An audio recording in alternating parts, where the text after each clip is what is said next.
حبايبي وفلذات كبدي متابعين اتش دي اسيا في كل مكان. وإني أغار عليك من الجميع فلا ترهقني. وبيبدأ مسلسلنا مع بطلنا ليه واللي بيكون قائد في الجيش، وهو بيقول لتشيينجا حبيبته لو توفى في المعركة اللي رايحها تنساه وتكمل حياتها. وبعد يومين بنشوفه مرمي على الأرض وسط جنوده اللي معظمهم متوفيين، وبيزحف مساعده اللي بيكون متصاب بإصابات خطيرة وبيحاول يفوقه. وبنعرف إن تشينجا بطلتنا خانته وعرفت العدو معلومات سرية عن جيشه بسببها خسر المعركة. وبعدها بنشوف بطلنا في أوضة العمليات، وبنعرف إنه خلى مساعده يعلن وفاته وقرر يغير شكله ويعيش حياته بشخصية جديدة علشان ينتقم من بطلتنا اللي اتجوزت تاني يوم من خبر وفاته. وبعد فترة بنشوف بطلتنا وهي قاعدة بتتفق على صفقة أسلحة مع شخص بيشتغل شغل غير قانوني، وبنشوف 3 بنات بيتكلموا عنها بشكل كويس، ومن ضمنهم شيا خطيبة بطلنا الجديدة واللي ما تعرفش هويته الحقيقية. وفي الوقت ده بطلنا بيدخل للمكان، وبعد ما بيعمل الواجب مع الشخص اللي كان مع بطلتنا بياخدها لمكان خاص وبيفضل يعذب فيها علشان تعترف بمكان الأسلحة. ولما بتفضل مصرة على إنها ما تعرفش هو بيتكلم عن إيه، بيقول لواحد من جنوده يكمل تعذيب فيها لحد ما تعترف. وفعلا بينفذ كلامه لكن من غير فايدة، وبتفقد بطلتنا الوعي. ولما بطلنا بيعرف بياخدها لأوضته وهو مقرر يخلص عليها، لكن قبل ما يعمل كده بيسمعها بتنادي باسمه وبتعيط وهي نايمة. فبيدخل في صراع بين قلبه اللي بيقوله إنها ممكن تكون مظلومة ما خانتوش، وبين عقله اللي بيقوله إنها خاينة وإنه لازم يرجع حق جنوده اللي حياتهم انتهت بسببها. وفي النهاية بيتراجع عن قرار إنهاء حياتها وبيستدعي لها الدكتور، وبعدها بيقعد يعالج لها الجروح اللي حصلت في جسمها بسبب التعذيب، لكنها بتفوق على لمساته وبتبعد وهي خايفة. فبيمسكها من رقبتها بعنف وهو بيقول لها إن واحدة خاينة زيها اتجوزت تاني يوم من وفاة خطيبها اللي كان مستعد يضحي بحياته علشانها ما تستحقش تعيش. وبيجي مساعده يبلغه إن الحاكم عايزه، فبيسيبها وبيخرج هو بيقول لها تنسى إنها ممكن تعيش لو ما اعترفتش بمكان الأسلحة. وفي الوقت ده بتفتكر بطلتنا زمان لما قائد الجيش اللي بطلنا كان رايح يحاربه أجبرها تتجوز من ابنه، ولما اعترضت هددها بإنهاء حياة والدة بطلنا، فاضطرت توافق علشان تحميها. وبنعرف إنها ما خانتش بطلنا ولا حاجة، وبتفضل بطلتنا سرحانة في ذكرياتها لحد ما بطلنا بيجي يهددها بسلاحه علشان تعترف بمكان الأسلحة. وبيكون واثق إنها هتخاف وهتتكلم، لكنها ما بتخافش وبتتقرب من السلاح وهي بتقوله إنه لو أنهى حياتها فده جميل، هتكون ممتنة ليه. فبيتعصب بطلنا وبيدوس على السلاح، لكن في النهاية بتطلع الخزنة فاضية. ولما المساعد بيدخل علشان يطمن عليه بيبلغه إنه هيتجوز بطلتنا خلال 3 أيام، وبيطلب منه يجهز التحضيرات. وبتتعصب شيا من قراره وبتحاول تخليه يغير رأيه، لكن بيصر على قراره وبيقول لها إن ده الحل الوحيد علشان يعرف مكان الأسلحة. ولما بيعرف إن بطلتنا رافضة الأكل بيدخل يأكلها غصب عنها، فبتكمل باقي الأكل وهي منهارة. وطبعا بطلنا أبو قلب حنين بيتأثر من دموعها وبيقول لها توقف اللي بتعمله، لكنها مش بترد عليه، فبيتعصب وبيوقفها غصب عنها. وبعدها بيروح للحاكم اللي بيكون واضح إنه شخص مختل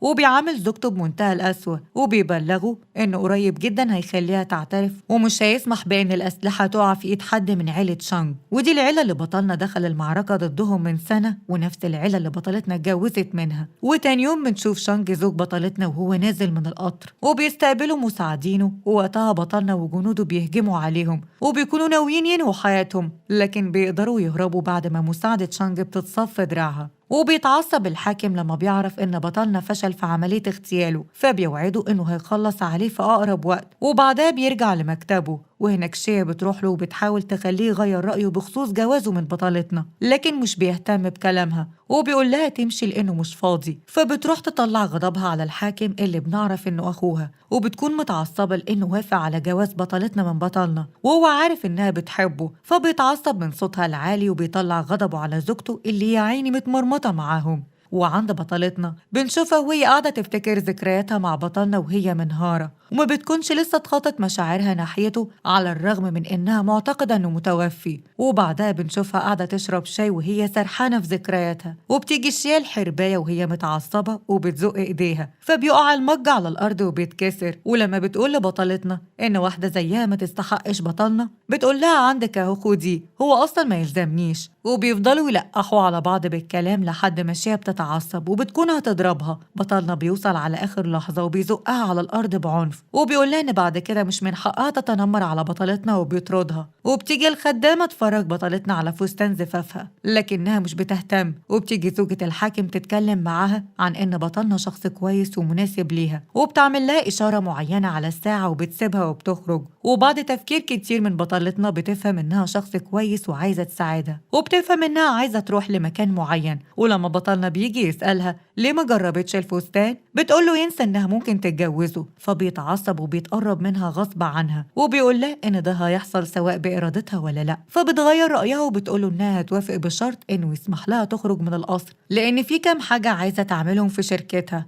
وفعلا بيوافق، لكن بيدي أمر لمساعده يراقبها بسبب خوفه من إنها تهرب. ولما شانج بيعرف إنها خرجت من القصر بيقرر يروح لها الشركة بتاعتها، وده لأنه معتقد إنها ورا اختفاء والده. وبيشوفوا مساعد بطلنا وهو داخل، وهناك بطلتنا بتتفاجئ بوجود والدة بطلنا، فبتتبسط إنها كويسة وبتعرف إن زوجة الحاكم هي اللي ساعدتها وجابتها هنا عشان تبعدها عن الخطر. ولما شانج بيشوفهم مع بعض بيستغرب إزاي والدة بطلنا بتعاملها كويس مع إن المفروض إنها السبب في وفاة ابنها. ولما بتلاحظ وجوده بيصوب عليها سلاحه علشان تعترف بمكان والده، فبتقف قدام والدة بطلنا علشان تحميها وبتقوله إنها ما تعرفش حاجة عنه. وفي الوقت ده مساعد بطلنا وجنوده بيخبطوا على الباب علشان يتأكدوا من وجود شانج، فبيصوب سلاحه على والدة بطلنا وبيهدد بطلتنا بيها وبيخليها ترفض إن هما يفتشوا المكان، وفعلا بتعمل كده. ولما بطلنا بيعرف بيقول لنفسه إنها أكيد متعاونة مع شانج ضده، وبيقرر يروح يفتش مكتبها غصب عنها، وكمحاولة لإنها تمنعه بتتقرب منه. فبيضعف بطلنا القاسي وبيتحول لكتكوت قدام نظراتها وبيمشي من غير ما يفتش المكان. وعند الحاكم بيكلف زوجته تساعد بطلتنا في التحضير لحفل زفافها، فبتوافق وبتروح تعرفها إنها تساعدها وهتنقل لها كل حاجة هتسمعها منه. وبنعرف إنها زمان كانت بتشتغل عند عيلتها وكانوا بيعاملوها بلطف وعلى إنها واحدة من العيلة، وعلشان كده بتساعد بطلتنا. وفي النهاية بتقرر بطلتنا تستسلم وتوافق تتجوز من بطلنا علشان يساعدها تنتقم من اللي أنهوا حياة عيلتها. وفي طريقها مع زوجة الحاكم لقاعة الزفاف بيقطع طريقهم مجموعة أشخاص وبيخطفوها. ولما شانج بيشوفها بيحاول يساعدها لكن ما بيقدرش يعمل كده لأن عددهم كبير. ولما بطلنا بيعرف اللي حصل بيروح يطمن على زوجة الحاكم وبيروح مع مساعده يدوروا على بطلتنا لحد ما بيلاقوها وبينقذوها قبل ما واحد من اللي خطفوها يعتدي عليها. وبعدها بياخدها بطلنا القصر وبيساعدها تلبس فستان غير اللي اتبهدل، وبيروحوا للقاعة مع بعض. وبتتصدم شيا أول ما بتشوفها، وده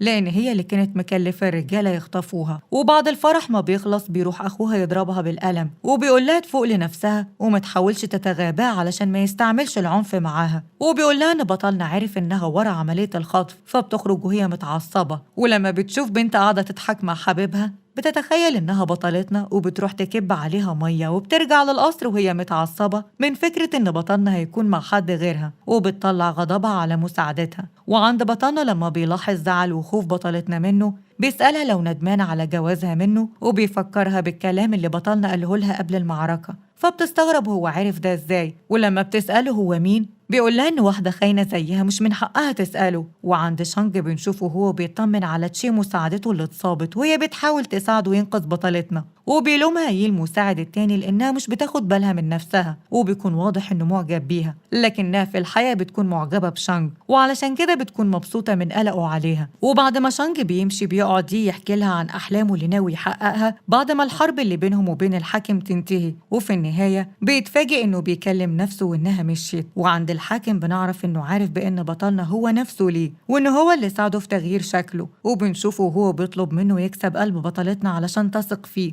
وتعرفه بمكان السلاح. وفي نفس الوقت ده بنشوف مساعدة بطلتنا وهي بتساعدها في تسريح شعرها وبتشاور لها على صندوق يخص بطلنا، وبتقول لها إنه مأكد عليها محدش يفتحه، ولأن بطلتنا بتموت في العناد بتفتحه أول ما المساعدة بتخرج. وبتتصدم وقتها إن في ربطة شعرها اللي اديتها لبطلنا زمان، فبتزداد شكوكها في إنه ممكن يكون ليه، وعلشان كده لما بيرجع بتعامله بأسلوب كويس وبتكون عايزة تتأكد من شكوكها. وعلشان كده بتقوله إنها حابة تتعرف على عيلته، فبيقولها إن ما عندوش عيلة. ولما بيلاقي الصندوق مفتوح بيعرف إن هي اللي فتحته وإنها شاكة فيه، وبيطلب من مساعده يعين شخص يراقبها. وبعدها بياخدها لزيارة الحاكم، ولما الشيا بتحاول تتنمر عليها بتضربها بالقلم، فبتتعصب وبتكون هترده لها، لكن أخوها بيوقفها على آخر لحظة وبيقول لبطلتنا إنه هيعدي اللي حصل علشان خاطر بطلنا، لكن مش هيسمح بإنه يتكرر تاني، لأن أيا كان فالشيء في النهاية أخته. وبيطلب بطلنا منها تدخل تقعد مع زوجته، وبيبلغ الحاكم إنه عين شخص يراقبها وقريب هيلاقوا الأسلحة. ولما زوجة الحاكم بتسأل بطلتنا مين اللي خطفها بتعرفها إنها الشيا، فبتحذرها منها وبتقترح عليها تستغل جمالها في إنها توقع بطلنا في حبها علشان يساعدها في الانتقام لعيلتها. ولما بتقرر تمشي بتروح شيا ترخم عليها، لكنها ما بتديلهاش اهتمام، فبتتعصب وبتطلع غضبها على زوجة أخوها. وتاني يوم وبطلتنا بتتمشى في المدينة، شانج بيقاطع طريقها علشان يسألها تاني عن والده، فبتقوله إنها ما تعرفش حاجة عنه، وبتقوله إن والده مش ملاك بريء زي ما هو معتقد، وإن زمان اتسبب في وفاة 10 أشخاص من عيلتها. وبتشوفهم شيا مع بعض وبتروح تبلغ بطلنا، فبيروح لبطلتنا وعينه بتطلع شرار، وبيسألها بغيرة لو قاعدة سرحانة في شانج ولو كانت ندمانة على بعدها عنه، فبتتعصب وبتقوله إنها بتحبه وكانت هترجع له لو هو ما كانش أجبرها تتجوزه. وطبعا كلامها بيشعل نار غيرته أكتر، فبيتقرب منها غصب عنها وهو بيقول لها بنظراته إنها مش هتكون ملك لغيره، فبتضربه بالقلم وبتبعده، وبيكون هيرد لها القلم لكن بيتمالك نفسه على آخر لحظة. وفي نفس الوقت ده بنشوف الحاكم وهو بيقول لزوجته إنه ناوي يخلص على بطلنا بعد ما يساعده يلاقي الأسلحة ويتخلص من عيلة شانج، وبعدها هيتجوز بطلتنا لأنها عجباه. وعند شانج بيقول لمساعدينه إنهم لازم يوصلوا للأسلحة قبل ما توصل لإيد الحاكم، وبيوضح لهم إن ده علشان يحصل لازم يقنعوا بطلتنا تتعاون معاهم. وبالليل بيرجع بطلنا للبيت وهو مش في وعيه، وبيتقرب من بطلتنا غصب عنها. وتاني يوم لما بيصحى وبيلاقيها بتعيط بيتأثر وبيلوم نفسه على اللي عمله. ووقتها بيجي مساعده يبلغه إن الجنود عاملين تمرد لأن الحاكم مش بيدفع لهم مرتباتهم، وبيقوله إنه شاكك في نواياه. ولما بطلتنا بتعرف اللي حصل بتقرر تنفذ كلام زوجة الحاكم وتكسب بطلنا في صفها، وبتروح تتكلم معاه عن اللي بيحصل وبتديله حلول علشان يحل المشكلة، فبيسمع كلامها وبيدفع للجنود فلوسهم، وده بيضايق الحاكم. ولما أخته بتلاحظ ده بتحاول تهديه وبتقوله إنها أكيد معلومات مش حقيقية. وبتروح زوجته تقابل بطلتنا وبتقول لها إنها شاكة إن هو اللي أنهى حياة عيلتها مش عيلة شانج، لأنها سمعته بيقول كده وهو مش في وعيه. وبتشوفهم شيا مع بعض، ولما بطلنا بيرجع البيت وبيسأل بطلتنا ليه ساعدته في حل المشكلة بتقوله إنها عايزاه يرد لها الجميل ويساعدها تلاقي والد شانج، وبتكون عايزة تلاقيه علشان تعرف حقيقة اللي حصل لعيلتها. لكن بطلنا بيفهم غلط وبيفتكرها عايزة تلاقيه علشان تساعد شانج، وطبعا بيتعصب وبيفكرها بقربه منها بإنها ملكه هو وبس. وبعدها بيروح لمكان سري في البيت حابس فيه والد شانج وبيسأله عن علاقته ببطلتنا، لكن بيرفض يتكلم وبيقوله إن مفيش حاجة بينهم غير إنها كانت زوجة ابنه. ولما بطلنا بيهدده بحياة ابنه بيعترف له إنه زمان راح مع الجيش بتاعه فعلا لقصر عيلتها علشان يخلص عليهم ويكون هو الحاكم، لكن لما وصل كانت حياتهم منتهية. وفي نفس الوقت ده شيا بتروح تعرف أخوها بمقابلة بطلتنا مع زوجته، وبتقوله إنهم أكيد بيتأمروا ضده، فبيقول لها إنه هيحل هو المشكلة، وبيعرفها إنه هيساعدها تتجوز من بطلنا. وبالليل وزوجته نايمة جنبه بيقول لها إن أكتر حاجة بيكرهها في حياته هي الخيانة، وبيخلص عليها من غير تردد. وتاني يوم بيقول لبطلنا ما يسمحش المشاعر ناحية بطلتنا في إنها تتحكم فيه، لأن بكده مش هيقدر يعرف منها مكان الأسلحة، وبيطلب منه ياخد شيا كزوجة تانية ليه، وبيكون هيرفض لكنه ما بيدلوش فرصة، وبيقوله يجهز نفسه لحفل الزفاف، فبيضطر يوافق وبيروح يعرف بطلتنا اللي بتحس لأول مرة بغيرة عليه، لكن بتتمالك مشاعرها وبتقوله إن مش فارق معاها ويعمل اللي عايزه. فبيطلب من مساعده يجهز كل حاجة بالنيابة عنه، وبيقوله إن الحاكم عايزه يتجوز شيا لأنه شاكك في ولاءه ليه، وعلشان كده اضطر يوافق. وفي نفس الوقت ده بيوصي الحاكم أخته على بطلنا وبيطلب منها تنقله أي كلمة تسمعها، وده لأنه شاكك إنه يعرف مكان الأسلحة وبيغفله علشان ياخد منصبه. وفي حفل الزفاف بتتعمد شيا تكب الشاي على بطلتنا وهي بتقدمه لأخوها وبتتهمها إن هي اللي كبته، فبيتعصب بطلنا وبيطلب منها تتصرف بشكل كويس. ولما بيدخل لأوضته هو وشيا بيقدم لها مشروب وبيكون حاطط فيه منوم لأنه مش حابب إن في حاجة تحصل بينهم، وعلشان كده بتفقد وعيها. ولما بيخرج وبيشوف بطلتنا بتشرب لوحدها في الجنينة بيروح يقعد معاها، وبتكون هتسيبه وتمشي بيسحبها على رجله وبيعبر لها عن حبه ليها. ووقتها شيا اللي بتكون فاقت بتخرج وبتشوفهم، فبتتدخل في اللي بيحصل وبتقول لبطلنا إنها بتدور عليه من بدري، وبتكون متوقعة إنه هيمشي معاها لكنه بيقرب بطلتنا منه، وبيكون هيقول لها إنه هيقضي الليلة معاها. بطلتنا بتبعده وبتمشي، وطبعا اللي بطلنا عمله بيضايق شيا، فبتقرر تطلع غضبها على بطلتنا. وتاني يوم بتدخلها أوضتها وبتقول لها ما تحلمش إن بطلنا يكون ملكها طول ما هي عايشة، وعلشان تقهرها بتديها صندوق في إيد زوجة أخوها وبتعرفها إنه خلص عليها، وبسبب ده بطلتنا بتنهار. ولما بطلنا بيشوف حالتها بيلوم شيا وبترضها من الأوضة، وبتتعب بطلتنا وقتها. ولما الدكتور بيفحصها بيعرف بطلنا إنها حامل، فبيتصدم من الخبر وبيقول لنفسه إنه لازم يعرف حقيقة اللي حصل زمان، ولو بطلتنا فعلا ليها علاقة باللي حصل له هو وجنوده علشان ما يظلمهاش معاه بمعاملته القاسية. وبيروح يعذب والد شانج علشان يعترف بالحقيقة، فبيقوله إن زمان بطلتنا هي اللي قالت له المعلومات الخاصة بجنوده، وبيفضل مصر على إن هي اللي خانته. وبعد ما بطلنا بيخرج من عند والد شانج بتشوفه هو خارج، فبتدخل وهي مستغربة إيه الحاجة المهمة اللي عمل لها أوضة سرية. ولما بتشوف والد شانج بتستغرب وبتروح تعرف أخوها اللي بيشك في بطلنا أكتر لأنه كان مفهمه إنه خلص عليه. وعند بطلتنا وهي قاعدة في أوضتها بتفكر في طفلها بتتفاجئ بشانج داخل عليها وهو متنكر، ولما بتسأله بيعمل إيه هنا بيقول لها إنه عايزها تساعده في توفير احتياجات شعب المدينة اللي جنود الحاكم محاصرينها، وبيكون واثق إنها توافق لأنها مش بتحب تشوف حد بيعاني. وفي الوقت ده بطلنا بيدخل وبيصوب سلاحه عليه، لكن في نفس الثانية بيدخل مساعدين شانج وبيصوبوا أسلحتهم عليه، وبتقف بطلتنا هي كمان قدامه علشان تحميه. وبتخير بطلنا بين إنه يسيبه يمشي مع مساعدينه أو يخلص عليها هي وطفلهم الأول قبل ما يأذيهم، فبيضطر يسيبهم وبيدخل لأوضته وهو متضايق من فكرة إنها مستعدة تضحي بحياتها وحياة طفلهم علشان تحمي شانج. ولما بتدخل للأوضة بيطلع غضبه عليها وبيسألها لو بتحبه علشان كده بتدافع عنه، وبيزقها على الأرض وهو متعصب. ولما شيا بتشوفهم بتتبسط وبتلقها عليها بإن الطفل اللي هي حامل فيه ممكن يكون من شانج. ووقتها بطلنا بياخد باله إنها بتنزف، فبيلوم نفسه على تصرفاته وبيجيب لها الدكتور اللي بيبلغه بعد ما بيفحصها إن ما ينفعش تتعرض لضغوطات تاني وإلا المرة الجاية هتخسر الطفل. فبيندم على اللي عمله وبيدخل يعتذر منها. وعند شانج بيكون مبسوط من دفاع بطلتنا عنه، فبتغير شي من كلامه عنها لأنها معجبة بيه،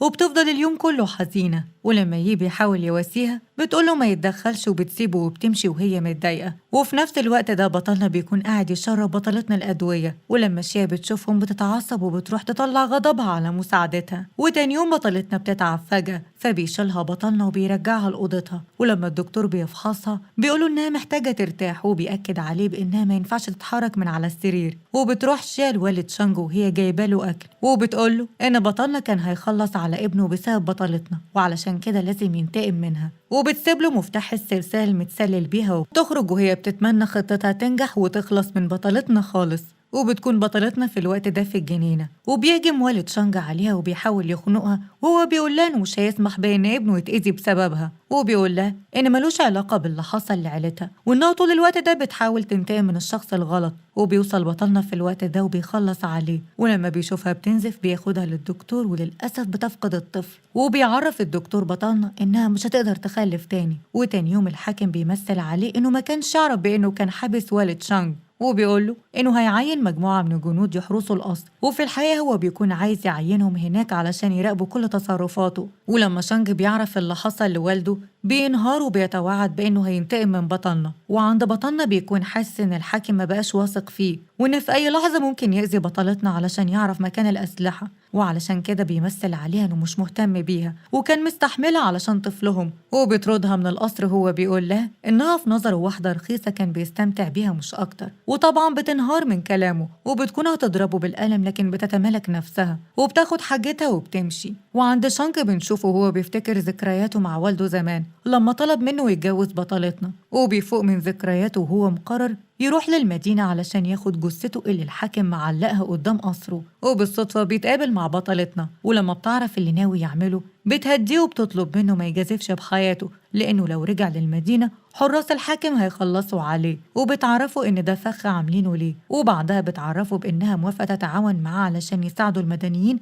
اللي ملهمش ذنب في الحرب اللي بتحصل، بشرط إنه يساعدها تعرف مين اللي خلص على عيلتها، لأن والده قبل ما بطلنا يخلص عليه قال لها إنه مش الشخص اللي هي بتدور عليه. وفي نفس الوقت ده الحاكم بيسأل بطلنا عن سبب إنه طردها، فبيقول له إنه اتأكد إنها ما تعرفش حاجة عن مكان الأسلحة، فوجودها معاه ما بقاش ليه فايدة. وبتفرح شيا الهبلة من اللي عمله وما بتكونش فاهمة إنه عمل كده أصلا علشان يحميها. وبتقعد بطلتنا تخطط مع شانج ومساعدينه علشان يقدروا ياخدوا جثة والده من غير ما يعرضوا حياتهم للخطر، وبتقترح إن هم يكلفوا مجموعة أشخاص يسببوا فوضى في المكان اللي جثته متعلقة فيه ويستغلوا الوضع في إنهم ياخدوه، وفعلا بيعملوا كده. ولما بطلنا بيشوفهم وبيحاول يوقفهم بيظهر تشانج أخو بطلتنا وبيطعنه بسكينة في بطنه وهو معرفش إنه ليه. ولما بطلنا بيعرف من مساعده إنه حاليا في المقابر بيروح له، وهناك بيشوفه قاعد قدام قبره المزيف وبيعتذر لأنه ما قدرش يحميه زمان، وبيعرفوا إن بطلتنا من وقت ما توفى وهي بتحمي والدته علشان ما تتعرضش للأذى، فبينهاروا وبيعرفوا إنه ليه وإن متعارض مع اللي الحاكم بيعمله في الشعب، وإنه لما يلاقي الأسلحة مش هيديها له وهيستخدمها هو وجنوده في حماية الشعب من ظلمه.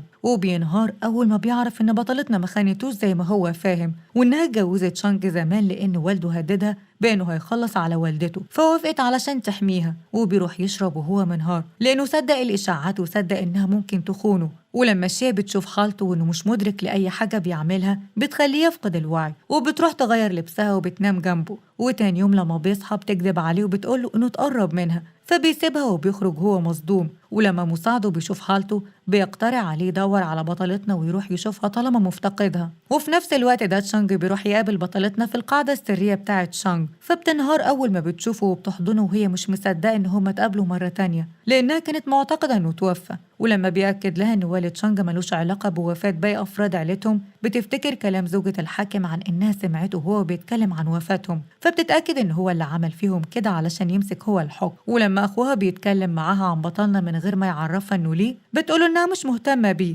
وإنها لما كانت معاه كان بيعاملها بأسوأ. وفي نفس الوقت ده الحاكم بيدي أمر لمساعده يخلص عليه بعد ما عرف إنه بيساعد المدنيين من وراه، فبيأجر 3 أشخاص وبيكلفهم بالمهمة، لكن بطلنا بينجح في إنه يخلص عليهم بعد ما بيتصاب بطلقة في كتفه. ولما بطلتنا بتعرف اللي حصل له بتقلق عليه، فبيتفهم شانج خوفها لأن في النهاية كان زوجها، وبيقول له إنها لو حابة تروح تطمن عليه فما فيش مشكلة، لكنها بترفض. ولما شيا بتعرف اللي حصل له بتروح تطمن عليه وهي قلقانة، لكنه ما بيهتمش وبتردها من الأوضة، وبيطلب من مساعده يروح يقول لبطلتنا إنه تعبان وعلى وشك إن حياته تنتهي علشان تحن وتيجي تشوفه. وفعلا بتروح له، لكن أول ما بتعرف إنه بيمثل بتتعصب وبتقرر تمشي. ووقتها بتسمع الدكتور وهو بيقول لشيا إنها حامل، فبتمشي وهي غيرانة من فكرة إن في حاجة حصلت بينها وبين بطلنا، وفي الحقيقة هو ما فيش حاجة حصلت بينهم. وشيا بتكون مهددة الدكتور بحياة عيلته علشان يكذب ويقول إنها حامل، فبطلنا يتمسك بيها علشان الطفل. وبالليل بيتعصب الحاكم لما بيعرف إن شانج وجنوده هاجموا معسكراتهم وتسببوا لهم في خسارات كبيرة، وبيطلب من مساعده يخلص عليه في أسرع وقت ويرد لهم الهجوم. وعند شيا لما بطلنا بيتجاهلها بتتعصب وبتقوله إن بطلتنا اللي بيحبها قوي كده عايشة مع شانج في معسكره وإنها مش عاملة له حساب. وفي نفس الوقت ده شانج بيعترف لبطلتنا إنه كان رافض يتجوزها لما والده طلب منه ده، وعلشان كده سابها وسافر يوم زواجهم، لكن حاليا وقع في حبها وبيكون عايزة تديله فرصة، لكنها بترفض وبتقوله إن اللي بينهم حماية مصالح الدولة مش أكتر. وبتتضايق تشي لما بتسمع كلامهم وبتروح تقعد لوحدها وهي حزينة. ولما يجي يشوفها بيروح يقعد معاها وبيحاول يواسيها عن طريق اعترافه بحبه ليها، لكنها بترفضه. وبتروح تشانج لشركتها وهناك بتسمع أخوها وهو بيتكلم مع بطلنا وبتعرف إنه ليه. ولما بيحاول يشرح لها سبب إنه خبى عنها بتضربه بالقلم لأنه شك في إنها ممكن تخونه. ولما بيقول لها تحط نفسها مكانه بتقوله إنه وقتها ما كانتش هتصدق أي إشاعات تتقال عنه لأنها بتثق فيه، وبتطلب منه وهي منهارة يمشي وما يظهرش قدامها مرة تانية. وفعلا بيمشي ونظراته كلها ندم ولوم لنفسه على اللي عمله فيها. ولما شيا بتشوف حالته بتستغل الفرصة وبتحاول تقلبه على بطلتنا وتقنعه إنها مش بتحبه، لكنه مش بيهتم بكلامها وكالعادة بتردها من الأوضة. وعند أخوها لما بيعرف إن خسائر الجيش بتاعته بتزيد بيقرر يأجل فكرة إنه يتخلص من بطلنا لحد ما يحل المشكلة، وبيعينه قائد لكل الفرق، وبيطلب منه يبعت رسالة صلح لشانج وإن هم عايزين السلام. فبيقبل شانج عرضهم وبيعملوا حفلة رسمية وبيعلنوا فيها ده. وفي الحفلة بتسمع بطلتنا بنتين بيتكلموا عنها بشكل مش كويس وعن إنها على علاقة بشانج وهي متجوزة ببطلنا، فبيدافع شانج عنها وبيعلن إنها زوجته بشكل رسمي وإن جوازها من بطلنا غير قانوني لأنه اتجوزها وهي لسه على ذمته. وبيتصدم بطلنا من كلامه لدرجة إنه بيكسر كاسة المشروب في إيده. ولما بطلتنا بتخرج مع شانج من الحفلة بيخرج يطلب منها يتكلموا على انفراد، وبيديلها ربطة شعرها اللي اديتها لها وهو رايح المعركة، وبيترجاها تديله فرصة ويرجعوا لبعض مرة تانية، لكنها بترفض وبتقوله إن خلاص ما بقاش عندها مشاعر ناحيته وبتسيبه من نهار وبتمشي. وبالليل لما شانج بيحاول هو كمان يطلب منها فرصة جديدة بترفض وبتقعد تتكلم معاه هو ومساعده عن إنهم ما ينفعش يثقوا في الحاكم ولازم ياخدوا احتياطاتهم لأن الصلح ممكن يكون خدعة منه علشان يهاجمهم. وفي النهاية بيطلع توقعها صح وبيخلي الحاكم بطلنا يبعت فرقة بقيادة مساعده يهاجموهم في المقر، ولأنهم بيكونوا أخدوا احتياطاتهم بيقدروا يتغلبوا عليهم. وبيتصاب مساعد بطلنا بإصابات خطيرة، وبعدها بيكتشف بطلنا إن شيا بتخدعه ومش حامل ولا حاجة. ولما بتحاول تترجى يسامحها ويديلها فرصة لأنها عملت كده بسبب حبها ليه بيقولها إن ما عندوش مشاعر ناحيتها واستحالة يتقرب منها لأن بطلتنا هي الوحيدة اللي في قلبه. وعند شانك بيكون هو ومساعدينه شايلين هم إزاي هيدخلوا إمدادات للجيش بتاعهم من غير ما الحاكم يعرف، فبتقترح بطلتنا إنهم يشغلوه عن الطريق، إنهم يقلبوا الشعب ضده ويخلوهم يعملوا احتجاجات بإنهم عايزين يشيلوه من منصبه. وعند شيا معدومة الكرامة بتروح تستفز بطلنا وبتعرفه إن هي اللي خرجت والد شانك وإن هي اللي خلته يهاجم بطلتنا، فبيفقد أعصابه لأنها تسببت في وفاة طفله، وبيقول لها إنها إنسانة حقيرة وما تستحقش تعيش. فبتتعصب هي كمان وبتقوله إن هو اللي وصلها للحالة دي وإنها بتكرهه وبتكره نفسها علشان بتحبه. وفي الوقت ده أخوها بيعرف من مساعده إن هم اكتشفوا إن شركة بطلتنا فيها مقر سري واحتمال تكون هربت الأسلحة عن طريقه. وعند تشي بتروح تعترف لشانك إن عندها مشاعر ناحيته لكن سعادته أهم من مشاعرها، وعلشان كده هتتقبل فكرة إن ملهاش نصيب فيه وهتتمنى له إنه في يوم من الأيام بطلتنا تديله فرصة ويعيشوا حياة سعيدة مع بعض. وبيخطف مساعدين الحاكم بطلتنا وبياخدوها لقصره، وهناك بيفضل يضغط عليه علشان تعترف بمكان الأسلحة، وبيأكد عليه بأنه هو اللي خلص على أفراد عيلتها علشان السلطة وأنه هيخلص على بطلنا هو كمان بعد ما يساعده يتخلص من شانج وجنوده. وفي نفس الوقت ده بيدخل بطلنا وجنوده في مواجهة مع شانج وجنوده، لكن أول ما بطلنا بيعرف بخطف الحاكم لبطلتنا بيتعاون مع شانج. وقتها بيوصل الحاكم وهو مصوب سلاحه عليها وبيقول لها إنه هيخلص على شانج وبطلنا قدامها، وبيكون هيني حياة تشي بيقف قصادها فبتنتهي حياته مكانها. وبيتقلب جنود بطلنا هم كمان ضد الحاكم وبيفضلوا كلهم يتقاتلوا مع بعض لحد ما بينجح بطلنا وشانج في إنهم يبعدوا بطلتنا عنه، وبيخلص بطلنا عليه وهو بيحاول يحمي أخته. وبسبب ده شيا بتفقد أعصابها وبتقرر تنتقم منه في بطلتنا وبتصوب رصاصة على قلبها، لكن قبل ما تيجي فيها بطلنا بيبعدها وبيتصاب هو مكانها وبيطلب منها تسامحه على اللي عمله فيها وبيتمنى لها حياة سعيدة. وبتنتهي حياته وبتنهار بطلتنا على اللي حصل له. وبعد فترة بنشوفها بتزور القصر بتاعه وهي بتفتكر ذكرياتهم مع بعض، وبنعرف إن شانج اتعين حاكم للمدينة وقدر يحال الشعب السلام اللي كانوا مفتقدينه. وبتروح بطلتنا تودعه لأنها ناوية تختفي عن الأنظار وبترفض كل المناصب اللي بيعرضها عليها. ولما تشي بتطلب منه ما يسمح لهاش تبعد طالما بيحبها بيقول لها إنه مش هيقدر يغصبها عليه وإنه لو ليهم نصيب يكونوا مع بعض هيتقابلوا تاني في الوقت المناسب. وعند شيا بنعرف إنها اتجننت وبقت عايشة في الشارع كمتسولة بعد ما خسرت كل حاجة. وبعد فترة كبيرة بنشوف بطلتنا وهي واقفة تلقي خطاب على مجموعة من الأشخاص المهتمين بالسياسة، وفي الوقت ده بتتفاجئ بأن بطلنا عايش وإنه من ضمن الحضور، وبتتفاجئ بأن أخوها التاني هو كمان عايش وإن هو وبطلنا كانوا متعاونين من البداية علشان يتخلصوا من الحاكم ويرجعوا السلام للمدينة. وبكده خلص مسلسلنا. ايديكوا بقى واللايك واكتبوا لنا المسلسلات اللي عايزين نلخصها لكم. سلام.